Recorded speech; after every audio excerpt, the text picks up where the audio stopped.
بسم اللہ الرحمن الرحیم۔ بزنس اور مینجمنٹ کے پیشے سے وابستہ کئی افراد کے لیے یہ ویڈیو معاون ہو سکتی ہے۔ میں امید کرتا ہوں کہ آپ اس ویڈیو کو مکمل دیکھیں گے، اور خاص کر وہ افراد جو بزنس مینجمنٹ کے ساتھ منسلک ہیں، بغور اس تحقیق اور اس مقالے کو دیکھیں۔ امید کرتا ہوں کہ اس میں بعض مقامات پر آپ کے لیے بہت کچھ موجود ہے جو آپ کی ہنرمندی میں اور آپ کی صلاحیتوں میں اضافے کا سبب بن سکتا ہے۔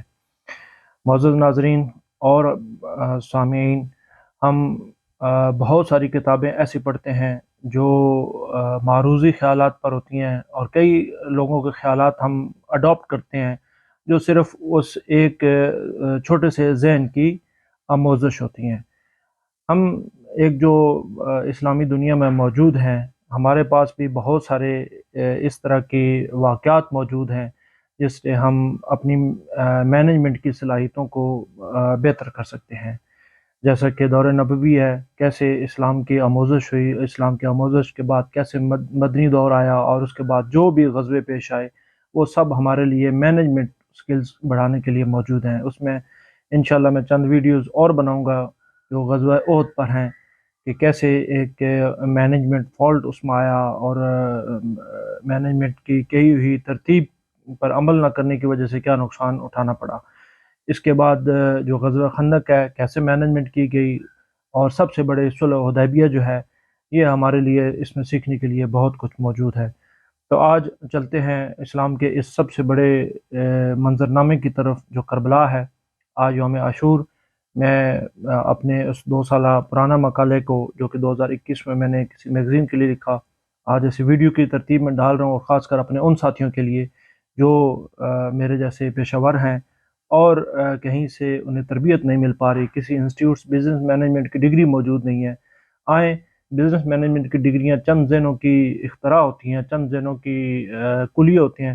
ہم اگر اس آفاقی جو منظرنامہ ہے کربلا کا، اس سے اگر کچھ سیکھ سکتے ہیں تو کتنی بڑی چیز ہوگی ہمارے لیے کہ ہم دوہرا فائدہ ایسے اٹھا سکتے ہیں۔ کربلا ایک کمزور جمعیت کی طاقتور اکثریت کے خلاف حزب ہے، اور اس میں ہمارے جیسے پیشہ ور لوگوں کے لیے بہت کچھ موجود ہے۔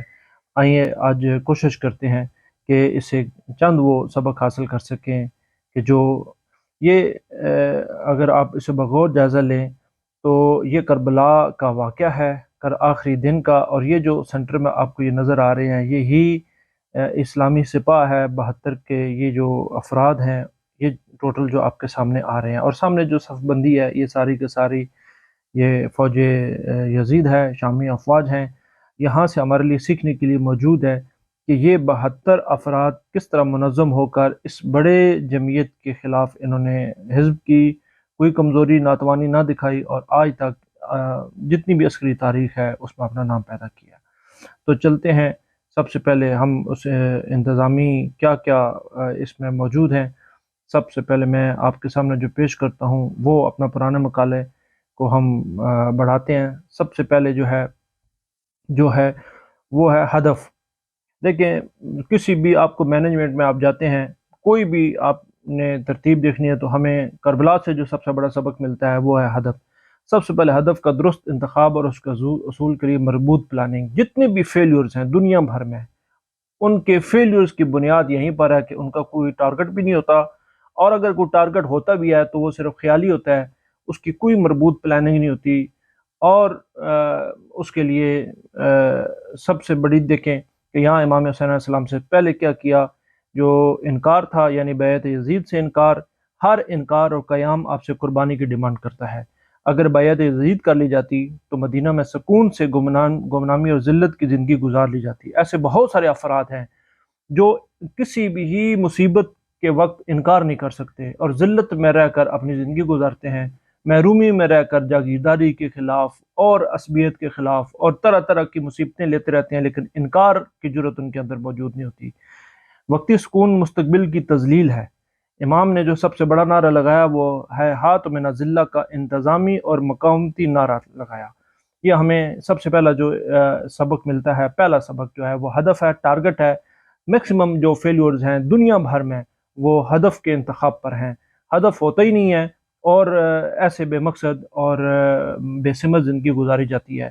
یہاں سے اگر کربلا سے سیکھنا ہے تو سب سے پہلے ہدف ہے جو کہ مدینہ میں بیٹھ کر ہدف کا انتخاب کیا گیا، انکار، اپنی اس پوزیشن سے انکار جو وہاں ایک ذلت کی زندگی تھی، اس ذلت کی زندگی سے انکار۔ یزید کی بیعت ذلت کی زندگی تھی، امام نے اسے انکار کیا اور ہدف کا انتخاب کیا۔ سبق نمبر 2، کمفرٹ زون کو چھوڑنا۔ ساتھیو، آپ بہت سارے گوروں کی کتابیں پڑھتے ہیں، انگریزوں کی کتابیں، طرح طرح کی کمفرٹ زون کے بارے میں۔ کمفرٹ زون وہ ہوتا ہے جس حالت سکون میں رہنا ہوتا ہے۔ اسلام مسلسل ایک حرکت کا نام ہے۔ آپ نمازوں کو دیکھ لیں، نماز شب سے لے کر صبح کی نماز، اس کے بعد پھر آپ کے دن کی معیشت، پھر ظہر کی نماز، عصر کی نماز، نماز مغرب، اور پھر اس کے بعد نماز عشاء، یہ تمام تر حرکت ہے ہماری۔ مسلسل زندگی حرکت پر بیس کرتی ہے، ایون کہ ہمارا جو سونا ہے وہ بھی ہماری اس حرکت کا حصہ ہی ہے۔ تو جو اگر آپ بالکل ڈل ہو جائیں، حالت سکون میں چلے جائیں، تو وہاں پیداواری صلاحیت نہیں ہوتی۔ امام نے کیا کیا؟ امام نے انکار کیا، اور یہ جنگ مدینہ میں بھی ہو سکتی تھی، لیکن امام نے وہاں جنگ نہیں کی۔ امام نے مدینہ کی سکون کو چھوڑا، اپنے گھر کو چھوڑا۔ مدینہ میں اگر انکار ہوا تو فوجیں بھیج کر امام کے خلاف وہیں پر بیعت کے لیے لیا جا سکتا، لیکن امام نے مدینہ کو چھوڑا، یعنی حالت سکون کو چھوڑا۔ امام اپنی اس مقاومت کو دنیا کے لیے پیش کرنا چاہتے تھے، اس کمفرٹ زون کو چھوڑ دیا، مدینہ سے نکل آئے۔ یاد رہے، کسی بھی قیام کے لیے کمفرٹ زون سے باہر آنا مشکل ترین مرحلہ ہوتا ہے۔